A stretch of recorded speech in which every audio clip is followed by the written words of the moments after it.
Hi everyone! This is part 2 of my journal flip for this journal. It's been a while since I have actually finished this journal and I forgot to do a second flip. Or I just didn't have time, one of the two. So I'm going to jump right in. If you haven't seen the first flip, go ahead and check it out. So I'm going back to this because it's when I did the first review, I had been actually working on this journal at the time, and now I'm on to another journal. I think I've actually finished at least one more journal after this, but I could be wrong. Anyway, I thought this was kind of cute. Someone told me that, I think it was my friend Salin told me that if someone really wants to make a scary pumpkin, put taxes and student loans, forget scary faces. I thought that was kind of clever. And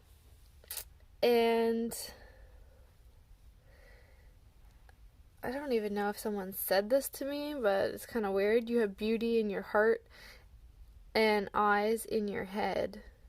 I don't know. Sometimes I just write weird stuff. And then I think this was after my breakup with my ex, and so I was really excited because two cute guys had given me free stuff that week, and it was a water bottle and coffee. And so I thought it was kind of cute. And I always look, like, I always kind of dream of my world, like if I lived in a Pokemon world, like that kind of makes me happy. I think about what Pokemon that I would have and everything, and so I was talking about I'd want to have a flying Pokemon that could fly everywhere. And what's funny is my current boyfriend now had told me the other day, he kind of wrecked it for me, but you know, he's great. Because he likes brainstorming Pokemon with me too, but it was kind of wrecked it because he's like, he was so practical about it, which is something I like about him, but it was also kind of funny at the same time because he's like, if we really lived in a Pokemon world, the rich people would have all the good Pokemon and they would get like guided tours to the different like caves and stuff where it's hard to catch Pokemon, and they'd pay guides and stuff, and I'm like, oh man, that's so true. That's probably the way it would be. That kind of sucks. So I have to add being rich into my Pokemon fantasy daydreams now, apparently. And this was a thing I was trying to do for when I worked out, to have like a reward after a certain number of workouts. I kind of play around with different things. Sometimes I just like thing I'm redoing now and I've done in the past is just writing like active minutes per day on a calendar. These are some like reward ideas, and then this was a idea: if humans walked instead of driving but with the same vehicle infrastructure, this is what it would look like. So you have stoplights but no cars, just people walking. I don't know, that was kind of weird, I guess. And this quote I liked: make your life a masterpiece. Imagine no limitations on what you can be, have, or do. And that's a quote by Brian Tracy. And something that was really, I said welcome gnome. Something that was really kind of neat. This is actually probably from, I installed this meditation. I don't even know what it would be called, but when you open a new tab on your computer, it tells you another quote. So each new tab you open, like a blank tab, will tell you another quote. So it's some sort of program. So it was probably from this. And this was so there's a radio station here called Funny 820, and they just have comedians on all the time. And this is something that I wrote down that I liked from that station. A car company has a new slogan: what does Jesus drive? This is what the comedian said. And toted an eco-friendly car. I think if you read the Bible, we should drive a Honda because the Bible said we should all be in one accord. thought that was kind of clever, and I still do. This is kind of a discussion on reincarnation, some thoughts about that. It's not something I believe, but I think it's an interesting idea. And the idea of, like, having an innate personality as a child. Like, when I was born, my doctor told my mom that I had a temper just because of the way I reacted to the shots. And so I'm, like, was kind of exploring here, could that be a sign of reincarnation, or what, like, you know, how did I get that anger from when I was born, if that's what it is. But I really don't think that I'm an angry person, so maybe the guy was just a little messed up. This was a funny situation. So this lady named Kay Longstaff, this is a real story, jumped off a cruise ship after a fight with her boyfriend, and she treaded water for 10 hours before getting rescued. And I thought it was so incredible. I was watching it on the news, and this British reporter totally ruined it and was like, oh, well, women have more body fat in their upper bodies, so it probably was easy for her because she had, you know, breasts or whatever. And I'm like, are you kidding me? Like, treading water for 10 hours? I don't care if you have breasts or not. Like, that's pretty impressive, especially in cold water. So I just thought, you know, I'm not a feminist personally, but if I was a feminist, he would be on my do not associate with list. This is kind of neat. There's a site that I go on sometimes called coachmefree.com, and sometimes, like, if I have something that I want to work through in my life, you get a free coach for, like, a certain amount of sessions, between 1 and 3, depending on how new the coach is, and it just kind of helps you reboot where you are, and it's completely free. You know, it's like people getting their certification or whatever, and I just found it really helpful throughout the years. It's kind of nice, but you have to pay after between 1 and 3 things, and I never pay because I don't really need more than a couple sessions. Like, it's just kind of to work through it with someone. So, but anyway, it's something to keep in mind. It's my fall playlist, if anyone wants to pause and read it. This is a Sudoku puzzle that I decided to draw in here because if I was in class and I was bored, at least I have something to do. And this is a picture of a pumpkin spice latte because, yes, I'm a white girl that loves those. But actually this year, I haven't been as excited about them. So I think maybe this is kind of out of style for me. This is a poem I wrote. It's kind of cute and corny. Ants are stronger than humans, lifting their weight with their clan. Cheetahs would win the world's fastest runner. Cheetahs would surpass the world's fastest runner, claiming the title himself. Doves mate for life. Half of us get divorced. Birds kill their weakest young, but we keep around the disabled and treat them poorly instead. We head into... I can't even read my own writing. We head into nature to kill the beasts when wild animals risk their lives to assist negligent parents. I have yet to meet a person who is loyal and... I don't know what that word is. As loyal as a dog or a high jumper who could outleap a frog. Despite our claim humans are the best, we just have talents like all the rest. Join the club, Emily. Oh, I don't know why I read my name, but anyway. This was kind of weird. I went through a phase where I wanted to come up with strange product ideas, and this was one of them. And they're strange as in, like, they're completely useless, but I just thought, I don't know, stupid, pointless ads. Are you tired of a cluttered home? Do you cringe when the FedEx man rings a doorbell? Would you rather pick up the package at the post office than reveal a mess? Then Mess Mesh is for you. So it's the idea that you have like it kind of looks like a table or a fake countertop, but then there's like jars in behind, and then just like a bag instead of drawers that you just throw junk into if you don't want to actually organize things.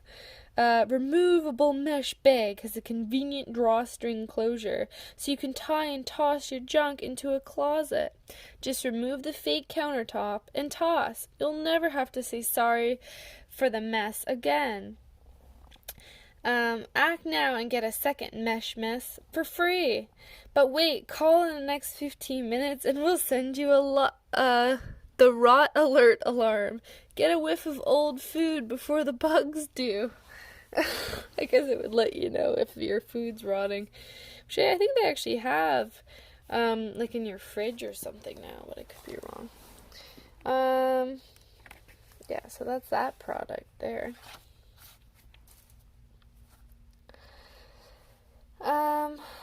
Let's see.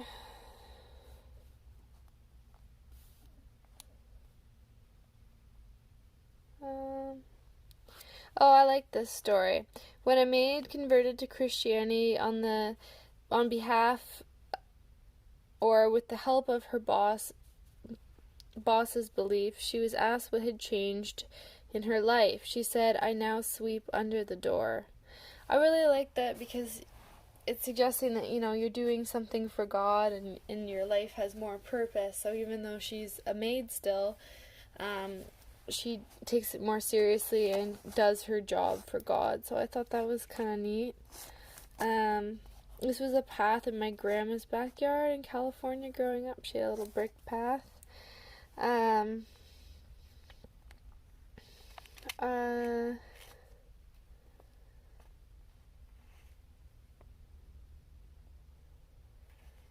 Let's see. My friend was talking about the new 5G networks, the phone networks, and like how she thinks that they could be bad for us in terms of radiation or something. I can't exactly remember. I don't think I wrote it down here, but yeah. I mean, she said that there's a problem if that really is the case, where it is causing radiation, then she's saying, well, that's not really fair that we can't opt out of having those built in our neighborhood. I'm like, oh, well, that makes sense if that's really the case. And then I like this, get your head in the sand, because, they always say get your head out of the sand.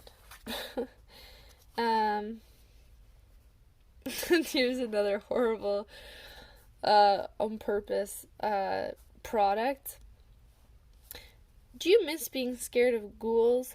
Do horror movies make you giggle? Do you long for the thrill of a good scream? And then I'd have someone scream, "Ah!" Then religion is for you. Order now and you'll get the holy box set, complete with the Torah, Bible, and Quran. Call now and you'll get a rosary to pray the fear away. Stop giggling at ghouls and start acknowledging their existence. The holy got stuck off box set. I guess that's it. And that's it. Rekindle your fears. The holy box set. This is a drawing when I was a kid. I lost my stuffed animal at a Safeway, and I was really upset. His name was Fluffy, and so I convinced the Safeway people that if I drew a flyer that they would let me post it in their store. So I went on Paint, and I taught myself how to use Paint. I was like 4 or 5, just so I could draw a wanted poster for Fluffy and print it out, and they posted it at Safeway, and I was so happy. So funny. These are some other potential careers I was looking at. If I'm currently in teacher's college, I wasn't at the time. These are some other ideas. So working for a nonprofit, great fitness, animal care, dog trainer, photographer, PR, writer, public speaker, artist, and working with the elderly.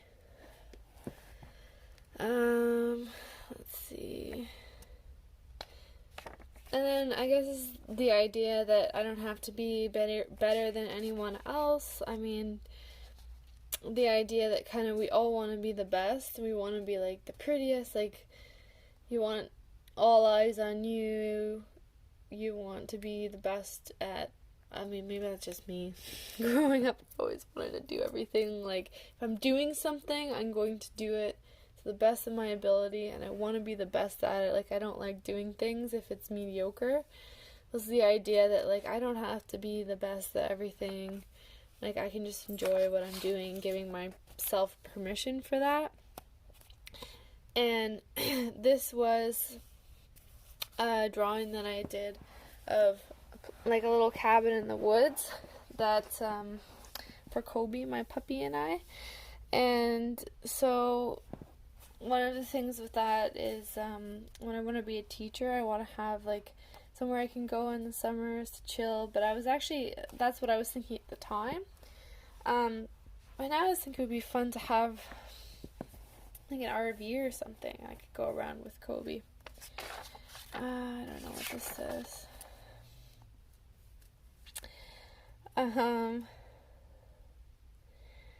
Let's see. I don't know what this is. Oh, I was asking, why are some subjects boring for most and others are exciting? Like, I guess it kind of goes back to that nature, nurture, reincarnation thing a little bit earlier. That, why some people naturally like some things and some people don't like others. And I feel like it is a natural thing, because, you know, they always say, go back to your childhood. And what did you like as a child? You'd like it as an adult or whatever. So yeah. So what if objects controlled humans is another thought. Like my bed yelling at me to make it. And I also really love this comic of a girl reaching out to a scared wolf, and then he turns into a human. And it just kind of reminded me of Kobe and I, just how we were both scared and we reached out to each other and we helped each other. So I actually wrote a math equation when I was 13, and I showed it to two math TAs, and they really liked it. And it's the first time I've showed it to a professional, so I was really excited. And they told me, like, some things to do, like, because it only works for a certain set of numbers, so they told me to, like, try to figure out why that's the case and to bring it back to meet with the prof. But then I kind of chickened out and never went back because I kind of was like, well, they like it. What if I go back and the prof doesn't like it? I don't know. I was just afraid. But I probably should go back and see how that goes, right? Because it could be good. This is another thing that I actually made. This is another horrible product idea that that I actually made just for the heck of it, because my mom has an obsession with fruit fly traps, and we make them, and they actually really help keep the fruit flies down. But what I made is I had a butter dish, and I put rotting fruit on the bottom, because you put that in there to attract them. And then I cut out a piece of paper for, like, the yoga mat or the yoga studio floor, and then a whole bunch of different little colored pieces of paper as the yoga mats. And then I put a little sign in there that said "Namaste, fruit flies." And and literally my reasoning was they'd come for the yoga and stay for the rotting food. I don't know why, I just thought it was a little bit more fun than just a regular fruit fly trap. That just like a cup with you put saran wrap and holes in the top as well so they can't get out. So I thought that was kind of fun.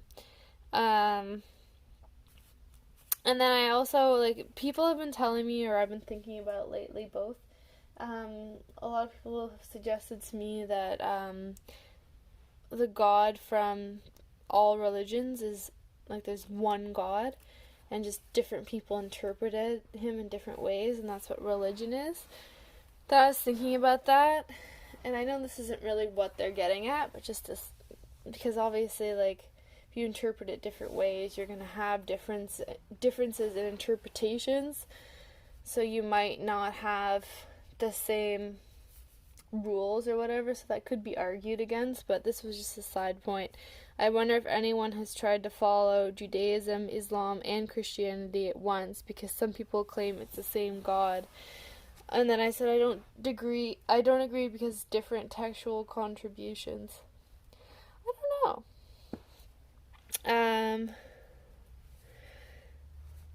Let's see.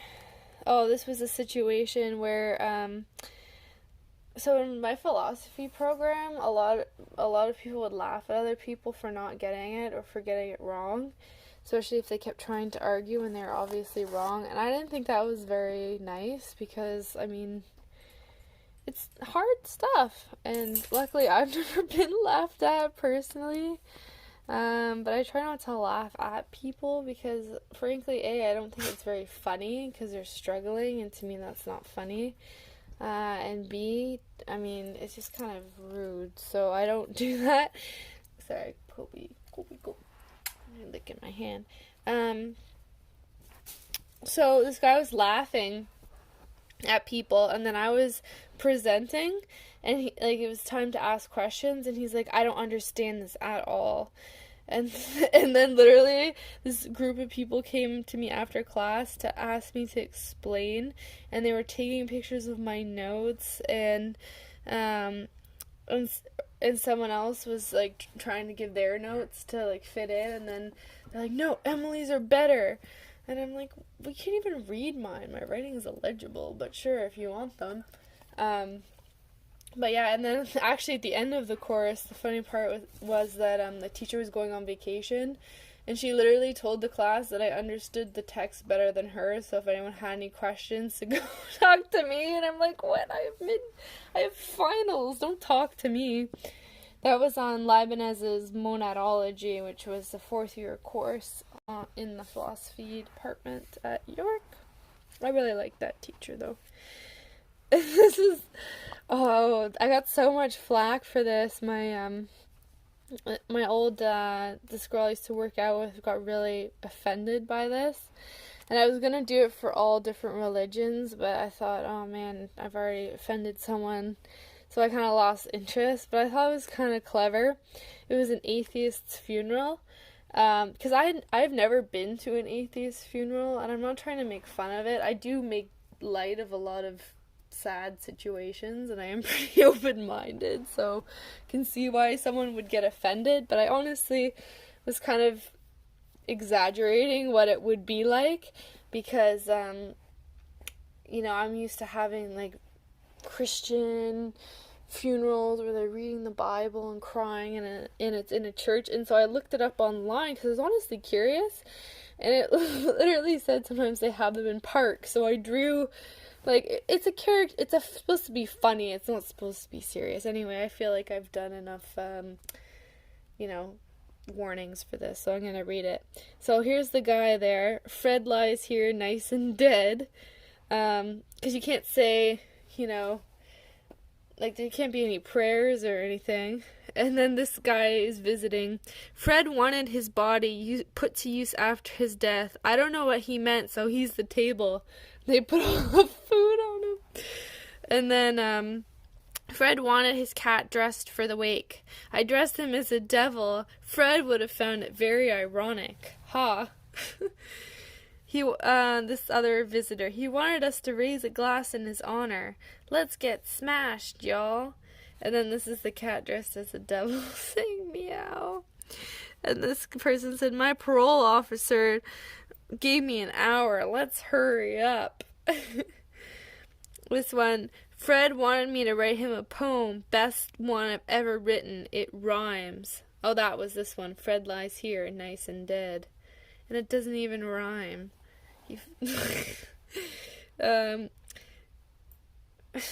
And then there's another guy. Good thing we're at a park.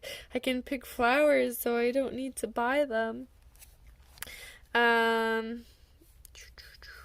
was supposed to bring the shovel to dig the grave, but all I could find is a beach set.